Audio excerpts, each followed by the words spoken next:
नागपूर हिंसेनंतर काँग्रेसची सत्यशोधक समिती आज पाहणी करणार, आढावा घेऊन काँग्रेस प्रदेशाध्यक्षांना अहवाल देणार, तर पोलीस प्रशासन नागरिकांशी चर्चा करून शांततेसाठी प्रयत्न।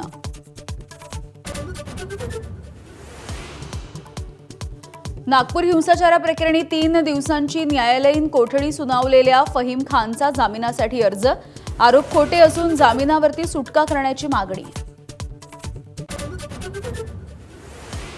नागपूरमधला हिंसाचार देवेंद्र फडणवीसांना अडचणीत आणण्यासाठी आदित्य ठाकरेंचा संशय, तर हिंसाचाराला फडणवीस शिंदे राजकीय संघर्षाची किनार, इम्तियाज जलील यांचा दावा।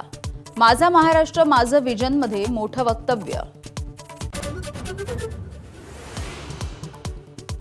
औरंगजेबाचा वाद इतक्या वर्षांनी उकरून काढण्याची गरज नाही, अजितदादांचा सरकारला घरचा आहेर, मंत्र्यांनी तारतम्य ठेवून बोलावं। माझा विजनमध्ये बोलत असताना नितेश राणेंनाही सुनावले खडे बोल।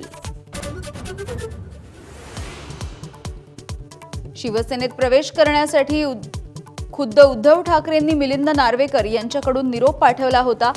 चित्रा वाघ यांचा गौप्यस्फोट, 56 वरच्या वक्तव्यावरून चित्रा वाघ आणि सुषमा अंधारे यांच्यामध्ये जुंपली।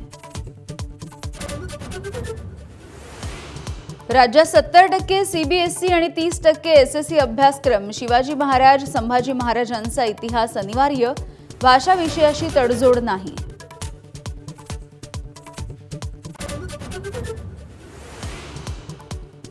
आजपासून रंगणार आयपीएलचा थरार, अजिंक्य रहाणेच्या केकेआर आणि रजत पाटीदारच्या आरसीबी मध्ये सलामीची लढत होणार। नव्या नियमांसह नव्या कर्णधारांवरती सुद्धा नजरा। एबीपी माझा, उघडा डोळे बघा नीट।